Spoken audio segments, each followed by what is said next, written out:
Merci d'être au rendez-vous d'économie Le Max sur i24 News. Au programme aujourd'hui, ils ambitionnent de prendre leur destin économique en main. L'Asie et l'Afrique se retrouvent cette semaine en sommet en Indonésie pour y tracer les grandes lignes du futur de leur coopération. 2 continents en croissance, 3/4 de l'humanité, 1/4 seulement du PIB mondial. Partenaires ou concurrents, on y regarde de près dans un instant. Et puis SOS, c'est le cri des fermiers indiens. Ces derniers jours, ils ont manifesté contre un projet de loi visant à faciliter les réquisitions de leurs terres au profit des industries. C'est l'envers du décor de la marche en avant impulsée par Narendra Modi. Est-ce l'avenir d'un secteur entier qui est menacé? Reportage et éléments de réponse tout à l'heure. Voilà pour le sommaire, soyez les bienvenus. Le tour du monde, comme chaque jour d'abord, de l'actu économique qui débute au Japon avec une bonne nouvelle pour la commerce extérieure nippon. Premier excédent commercial pour Tokyo depuis 3 ans, 1,9 milliard de dollars en mars, après 32 déficits d'affilée. Il y a eu un avant et un après Fukushima, puisque depuis l'accident nucléaire de 2011, le Japon s'est mis à importer son énergie, ce qui a bien sûr plombé sa balance commerciale. Mais la tendance s'inverse depuis la chute des cours du pétrole, moins 51% le mois dernier pour la facture de l'or noir. Et au total, c'est un recul de plus de 14% pour les importations. En parallèle, les exportations, elles, ont bondi de 8,5% pour la 3e puissance économique mondiale. La Russie fait ses comptes et c'est bien une récession qu'a connue Moscou au premier trimestre, la première depuis 2009, 2% environ de contraction pour le PIB, un chiffre que Dmitri Medvedev attribue aux sanctions occidentales suite à l'annexion par son pays de la Crimée. Le Premier ministre se dit confiant dans la capacité de l'économie russe à surmonter ces difficultés, mais il semble craindre un alourdissement des sanctions et le maintien aussi prolongé des prix du pétrole au plus bas. Les pertes dues aux sanctions sont importantes, nous n'allons pas le cacher. Selon certaines estimations, la Russie a subi des pertes de près de 27 milliards de dollars au total, soit 1,5% du PIB. Et en 2015, cela pourrait encore augmenter. En Grèce, la colère des maires de communes. Ils ont été sommés ces derniers jours de mettre les économies de leur collectivité à la disposition de l'État. Un État à court de liquidités et sur le point de perdre le soutien précieux des élus locaux. Pour nous, c'est un acte antidémocratique. Le gouvernement a décidé de retirer nos fonds sans nous en informer, sans aucun dialogue, ce qui est inacceptable. Cela montre que nous vivons les derniers jours de Pompéi. Si l'argent est retiré des municipalités, alors nous devons être conscients que le rôle de l'État n'existe plus. Voilà, et malgré tout, le gouvernement grec veut croire à une issue dans ses négociations avec ses créanciers. À 2 jours d'une réunion de l'Eurogroupe sous haute tension, le ministre grec des Finances affirme que les points de vue se rapprochent. Pourtant, les Européens exigent toujours d'Athènes qu'elle mette en place les réformes déjà promises afin d'obtenir le déblocage de nouvelles tranches d'aide.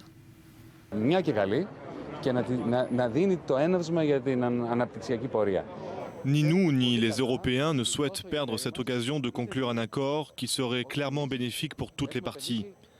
Aucun accord ne sera catastrophique pour personne. Nous pouvons être sûrs que l'Europe sait comment produire un accord au moment opportun. Toujours en Europe, le plan d'investissement Juncker qui vise à stimuler la reprise enregistre un nouveau pays contributeur. C'est la Pologne qui annonce un apport à hauteur de 8 milliards d'euros en faveur des projets financés par le Fonds européen pour les investissements stratégiques. La Pologne devient le 6e pays après l'Allemagne, l'Espagne, la France, l'Italie et le Luxembourg à contribuer au plan d'investissement. Et on rappelle le montant total qui est censé mobiliser ce plan Juncker, 315 milliards d'euros sur 3 ans. Et puis les images de l'un des plus gros diamants au monde, 100,20 carats. Il a été acquis hier lors d'une vente aux enchères à New York pour 22,1 millions de dollars. L'acheteur a voulu garder l'anonymat. La pierre a été extraite en Afrique du Sud par la compagnie De Beers. C'est le meilleur des meilleurs. Certaines personnes peuvent l'admirer comme un objet à part entière, d'autres le veulent comme un bijou, soit un pendentif sur un collier ou sur un bracelet, ou un anneau comme on vient de l'exposer. Allez, on fait un tour du côté des marchés financiers avec Eric Levin de Prix Paris. Bonjour Eric, on s'intéresse aux valeurs américaines et européennes avec les premières publications de résultats pour les entreprises.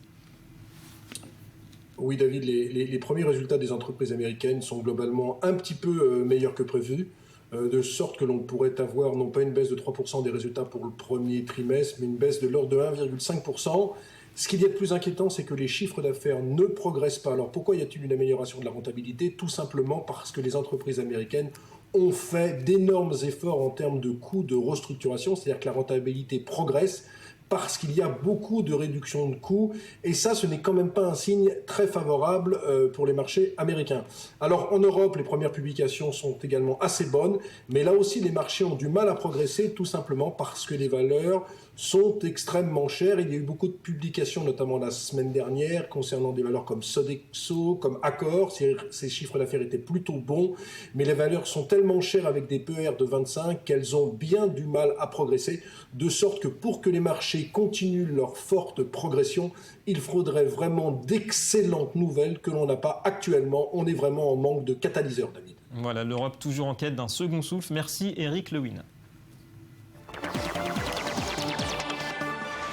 Et direction l'Indonésie, c'est à Jakarta qu'a lieu cette semaine le sommet Asie-Afrique. 77 pays rassemblés et bien décidés à mettre en valeur le dynamisme économique de l'hémisphère sud et surtout renforcer et améliorer leurs relations. Alors les deux continents sont-ils complémentaires ou plutôt concurrents? Leurs échanges, en tout cas on va le voir, ont connu un net essor au cours de ces 10 dernières années. Johanna Citruc. Le président chinois, le premier ministre japonais ou encore le président du Zimbabwe. Les représentants de quelques 80 pays sont actuellement réunis à Jakarta, en Indonésie, à l'occasion du sommet Asie-Afrique. Un rassemblement particulier, tout juste 60 ans après la conférence de Bandung, qui a marqué l'entrée sur la scène internationale des pays du tiers-monde et donné naissance au mouvement des non-alignés. Je crois que ce forum est un lieu pour matérialiser et renforcer l'esprit de la conférence de Bandung à travers la coopération et les investissements qui nous assurent des avantages mutuels. La coopération profitera aux économies en développement ainsi qu'aux peuples. J'espère qu'il y aura un renforcement des relations entre les deux continents. Depuis la fin des années 90, la part des échanges entre les pays du Sud ne cesse de progresser. Alors qu'en 1995, elle représentait environ 10% du commerce international. En 2012, elle a atteint 25%. Des chiffres encourageants qui cachent en réalité quelques déséquilibres. Nous devons accroître le commerce entre l'Afrique et l'Asie pour assurer la réalisation de nos programmes de développement économique respectifs. Nous devons nous attaquer également au déséquilibre commercial qui existe actuellement entre nos deux continents.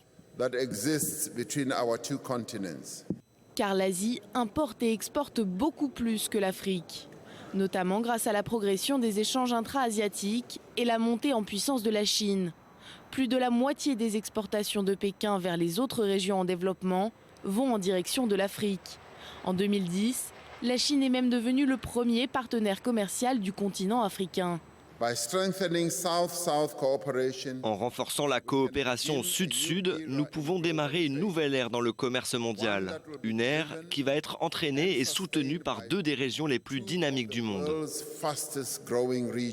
Deux continents avec une croissance économique particulièrement soutenue. D'après la Banque mondiale, ensemble, l'Asie et l'Afrique génèrent près de 35% du PIB de la planète.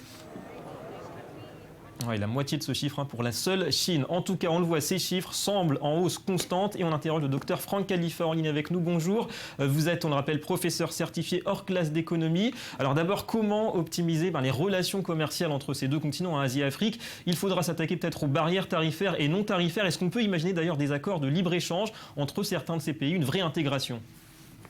Alors bonjour David, il faut savoir que tout de même que, comme il a été signalé d'ailleurs dans les reportages qu'on a vus, que les termes de l'échange entre ces deux continents sont déséquilibrés puisque la Chine importe beaucoup de produits primaires et l'Afrique importe beaucoup de produits manufacturés chinois. Il y a un déséquilibre. Bien évidemment, les Chinois sont très intéressés à entrer sur le continent africain qui a un fort potentiel de développement, comme vous le savez, avec des forts taux de croissance, même parmi ce qu'on appelle les PMA, les pays les moins avancés. Effectivement, on peut aujourd'hui avancer l'idée de termes de l'échange entre ces deux pays. Ouais. Et pour vous, les deux continents peuvent être complémentaires d'un point de vue purement économique, davantage que rivaux d'ailleurs? Alors, moi je ne crois pas à l'amitié. Je pense qu'il y a un véritable intérêt des Chinois à entrer sur le continent africain, à vendre aux Africains ce qu'on appelle le rêve chinois, et à entrer d'ailleurs sur les plates-bandes des Américains et des Français, puisque parmi l'Afrique, il y a de nombreux continents qui commercent avec la France. Ouais, donc une montée en puissance finalement de la Chine comme leader de ces pays dits du Sud, la Chine qui jouerait finalement un petit peu le rôle des États-Unis au Nord, la puissance numéro 1 pour le Sud. Absolument, et d'ailleurs la Chine, vous le savez, a les plus grosses réserves de change au monde, et vous savez qu'aujourd'hui la Chine paye un petit peu sa politique de l'enfant unique, elle va et sa politique de croissance et de surchauffe, et vous savez très bien qu'aujourd'hui, comme les coûts ont augmenté, eh bien il y a une volonté aussi des Chinois de relocaliser certaines de leurs activités en Afrique. Ouais, et est-ce que ce sommet, finalement, nous renvoie en fait l'image d'un monde divisé et puis celle d'un Sud dynamique, un moteur de croissance, en parallèle d'un Nord en panne de croissance, voire en crise? C'est un petit peu ça l'image qui ressort de ce sommet aussi? Oui, il ressort de ce sommet effectivement un monde non pas plus uni mais plus divisé, avec une volonté effectivement de la Chine de prendre le leadership commercial sur le monde, et notamment par rapport aux États-Unis, et d'entrer effectivement sur ces terres africaines qui sont en retard de développement. Ouais. Et en deux mots, s'allier aujourd'hui pour ces pays d'Asie et d'Afrique, est-ce que ça rentre dans une démarche, une volonté d'indépendance aussi justement face à cet hémisphère nord qui dicte encore les règles du jeu financier? Vous parlez de la Chine, en ce qui concerne l'indépendance, je suppose. Oui, la Chine veut montrer encore plus son indépendance, veut montrer qu'elle est capable d'être un acteur mondial. Ouais. Alors c'est quand même aussi inquiétant sur le point de vue de la géopolitique. Voilà. Merci beaucoup, Dr Franck Khalifa, pour ces éclairages. Allez, on va rester dans cette région de l'Asie avec à présent ce dossier brûlant en Inde, je vous le disais en titre. Ce dilemme, faut-il sacrifier la filière agricole au profit de l'industrie pour accélérer la croissance? Depuis plusieurs jours, les fermiers manifestent leur mécontentement vis-à-vis du projet du gouvernement de faciliter les réquisitions de leurs terres pour y implanter des usines. Ils sentent leur métier, leur avenir menacé par ce tournant industriel. On regarde ce reportage. Un an après avoir été des millions à porter la droite au pouvoir, les fermiers indiens sont dans la rue. La raison de leur colère, un projet de réforme visant à faciliter les réquisitions de terres au profit de l'industrie. Ce gouvernement ne représente ni les travailleurs, ni les fermiers, ni qui que ce soit. Il voyage juste à travers le monde pendant qu'ici les fermiers meurent. La loi, si elle est votée par le Parlement, permettra de se passer de l'accord des propriétaires dans l'achat de terrain pour certains projets de développement et d'infrastructures. Ce fermier a voté pour le Premier ministre Narendra Modi aux dernières élections. Aujourd'hui, ces terres sont menacées par un complexe industriel. Nous ne voulons pas donner nos terres et recevoir de l'argent. Nous voulons garder ces terres. C'est notre terre natale. Nous sommes nés ici et nous mourrons ici. Dans les campagnes indiennes, l'agriculture représente pour une majorité le seul moyen de subsistance. Sans terre, pas de travail pour de nombreuses familles. Ils ne sont pas éduqués. Ils n'ont pas les moyens de se reconvertir dans une autre activité. Il faut qu'ils gardent leurs terres. Et si vous les déplacez, alors il faut absolument leur fournir un autre terrain en compensation. De son côté, le gouvernement juge cette loi nécessaire pour accélérer le développement économique de l'Inde. Pour pouvoir dynamiser les secteurs manufacturiers et industriels, il faut trouver des terrains disponibles. Les industries ne peuvent pas venir de nulle part. Pour apaiser les tensions, les autorités affirment que les terres agricoles ne seront pas ciblées en premier et que des mesures de réhabilitation et de compensation sont prévues pour les fermiers. Mais pour le moment, le projet de loi ne précise pas leur importance. Voilà, tout un secteur plongé dans l'incertitude et ce choix visiblement de l'industrialisation. On passe nous au Media Watch.